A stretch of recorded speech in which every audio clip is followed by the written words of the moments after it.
Hello guys, कैसे हैं आप लोग। आशा करते हैं कि बहुत ही अच्छे होंगे। तो भाई मैं आज फिर आ गई हूँ आप लोगों के लिए एक न्यू वीडियो लेकर के। तो इसी तरह से मेरी वीडियो पर बने रहिए तो और वीडियो को पूरा देखिए।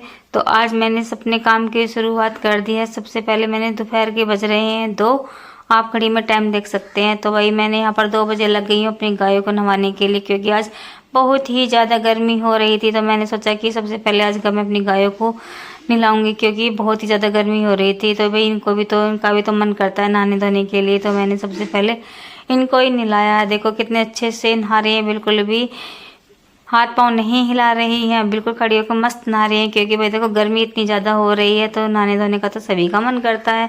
तो देखो कितने आराम से मेरी गाय खड़ी होकर के नहा रही है। उधर मैंने गोरी को भी नहला दिया है और अपनी गाय को भी नहला दिया है। बहुत ही अच्छा लग रहा है। और नहा धो कर अब ये पंखे में बैठेंगे आराम से।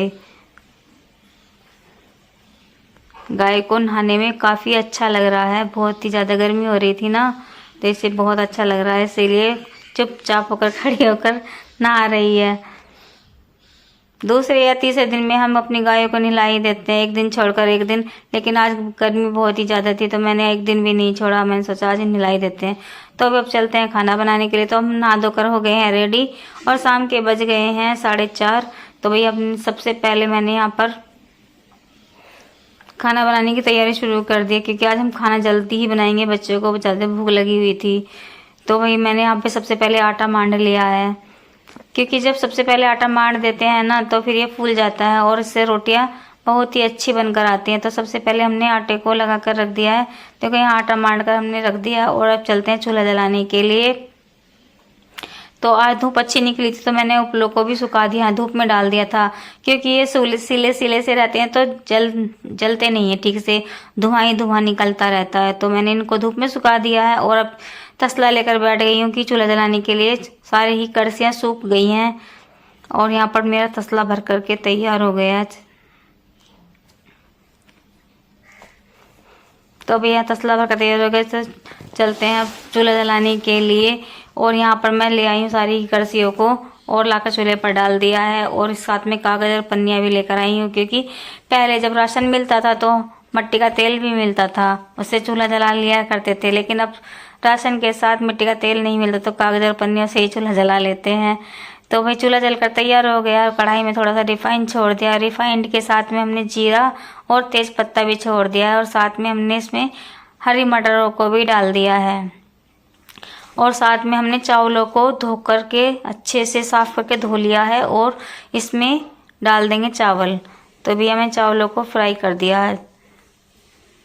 चावल आज हम ऐसे ही बनाएंगे, छौंक लगा करके फ्राई करके, इससे काफ़ी अच्छे चावल बन जाते हैं। तो यहाँ मैंने चावलों को मिक्स कर दिया। देखो कितने साफ सुथरे मोतियों की तरह चमक रहे हैं। लेकिन यहाँ पर मैंने 1 गिलास चावल बनाए थे तो उसमें 3 गिलास पानी छोड़ेंगे, क्योंकि हम पसाकर नहीं बनाते हैं, हम ऐसे ही हिसाब से बनाते हैं। तो 1 गिलास चावलों में 3 गिलास पानी डालोगे ना तो चावल एक एक चावल खिल करके अच्छे से तैयार हो जाएगा। आप देखते रहना वीडियो पर, इस तरह से बने रहना कि चावल एकदम बढ़िया बनकर तैयार हो जाएंगे। तो मैंने, आप चाहे तो इसमें नमक भी डाल सकते हैं, लेकिन मैंने इसमें नमक बिल्कुल भी नहीं डाला है। इसी तरह से चला करके इसको छोड़ देंगे मंदी आंच पर। तो अब चलते हैं हम सब्जी काटने के लिए। इतने चावल बनते हैं तो सब्जी काट लेते हैं। तो आज मैं बनाने जा रही हूँ पनीर। तो ये आधी किलो पनीर है और आधी किलो ही मटर है और टमाटर है, हरी मिर्च है, हरा धनिया है। तो सारी ही सब्जी को हम पहले धो करके साफ कर लेंगे पानी में, क्योंकि भाई धुली हुई सब्जी काटते हैं तो ज़्यादा अच्छा रहता है। तो यहाँ पर मैंने सभी को धो करके रख लिया और पनीर के छोटे छोटे टुकड़े कर लिए हैं। देख, पनीर के सभी के छोटे छोटे टुकड़े कर लिए, साथ में टमाटर काट लिया और ये मावा रखा है थोड़ा सा सब्जी में डालने के लिए। हरी मटर है, हरी मिर्च, धनिया, सभी को हमने सब्जी को काट कर रख लिया। तो भाई यहाँ देखना मेरे चावल बिल्कुल बनकर तैयार हो गए हैं, बढ़िया एकदम मस्त। आप देख सकते हैं कि चावल का एक एक दाना खिल करके निकल आया है, बहुत ही अच्छे चावल बने। तो भाई आप ट्राई करके ज़रूर देखना कि ऐसे चावल कैसे बनते हैं। तो यहाँ पर मैंने सारे चावलों को एक भगोने में कर लिया, क्योंकि कढ़ाई में मुझे सब्जी बनानी है, तो इसीलिए मैंने सारे चावलों को भगोने में डाला। और देखो कैसे खिले खिले चावल बने एकदम मस्त। तो यहाँ पर मैंने कढ़ाई को साफ करके तेल डाल दिया और साथ में सबसे पहले हम पनीर को फ्राई करेंगे, क्योंकि जब भी हम पनीर बनाते हैं तो हम फ्राई करके ही बनाते हैं। वैसे बिना फ्राई तो कम ही बनाते हैं, लेकिन फ्राई करके ही ज़्यादा अच्छा लगता है। तो ये मैंने सारे पनीर को फ्राई कर लिया है और साथ में इसमें डाल दिया है जीरा। खाना बनाने के लिए कितनी भी जल्दी लग जाए लेकिन अंधेरा ही हो जाता है, और उसमें सारे ही मसालों को डाल दिया। आगे से हम कोशिश करेंगे कि अंधेरे में ही नहीं बनाएंगे वीडियो। तो यहाँ पर मसाले में खद की जब तक पड़ जाती है तो हमने टमाटरों को भी इसमें डाल देंगे। टमाटर और मसाले दोनों एक साथ ही पक जाएंगे। ये सभी टमाटर कटे हुए रखे थे तो मैंने इसमें डाल दिए हैं और सभी में अच्छे से पक जाएंगे। 5 मिनट के लिए हम टमाटरों को भी इसी तरह से पकने देंगे। चूल्हे पर जो खाना बनता है तो बहुत ही अच्छा लगता है और बहुत ही जल्दी खाना बन जाता है। उपले आज सुखा दिए थे ना, तो बिल्कुल भी धुआं नहीं निकल रहा और आंच भी अच्छे से जल रही है। तो ये डाल दिया मैंने मावा, और मावे को भी हम अच्छे से पका लेंगे।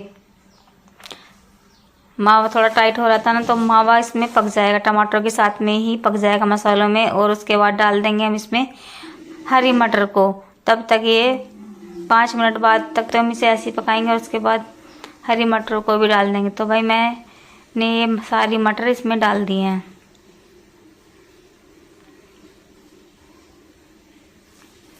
सारी मटरों को डालने के बाद अच्छे से इसमें मिक्स कर देंगे।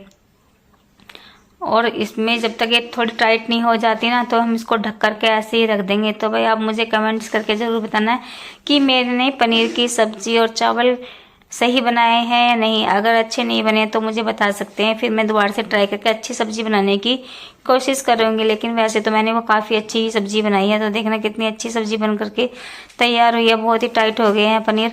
तो आप रोटी से खाना चाहें तो बहुत ही अच्छी सब्जी बनी है, टाइट भी रख सकते हैं। और अगर चावलों से खाएंगे तो थोड़ी ढीली सब्जी भी कर सकते हैं। तो यहाँ पर मटर और टमाटर पक गए हैं तो मैंने इसमें पनीर को भी डाल दिया है। सारे पनीर को अच्छे से इसमें मिक्स कर देंगे। तो भाई यहाँ देखना सब्जी एकदम लाजवाब बनकर तैयार हुई है। देखो कितनी अच्छी ग्रेवी बनाई है और सब्जी टाइट हुई है। ऐसी सब्जी बहुत ही अच्छी बनकर तैयार। चाहे आप इसे सब्जी को टाइट रखेंगे तो आप पूरी के साथ और रोटी के साथ भी खा सकते हैं सूखी सब्जी को। अगर आपको चावलों के साथ खानी है तो आप इसमें 1 गिलास पानी डाल देंगे। लेकिन मैंने तो आज चावल बनाए हैं, इसीलिए मैं इस सब्जी को थोड़ा पतली ही बनाऊंगी। तो यहाँ मैंने 1-1.5 गिलास के आसपास इसमें पानी डाल दिया है और इसे अच्छे से मिक्स करके मंदी आंच पर बनने के लिए छोड़ दिया है। और चलते हैं रोटियां बनाने के लिए। जब तक सब्जी बनती तो रोटियां भी बना लेते हैं। बहुत ही ज़्यादा गर्मी भी हो रही थी। तो वही सब्जी बन करके तैयार हो गई है। देखो कितनी अच्छी सब्जी बनकर आई। तो मैंने ये पतली सब्जी इसलिए बनाई क्योंकि हमें यह सब्जी चावलों के साथ खानी है। तो सब्जी बनकर तैयार हो गई और रोटी भी बन गई है। तो भाई यहाँ पर हमारी थाली लग करके तैयार हो गई है। तो भाई आ जाइए आप लोग भी खाना खाने के लिए और खाकर हमें ज़रूर बताएं कि हमारी पनीर की सब्जी, चावल, मटर वाले चावल हैं, आलू मटर पनीर की सब्जी है, रोटियां साथ में, तो कैसी बनी है। तो भाई मिलते हैं अगली वीडियो में। तब तक के लिए सबको टाटा बाय बाय। और जाते जाते वीडियो को लाइक और सब्सक्राइब करना बिल्कुल भी नहीं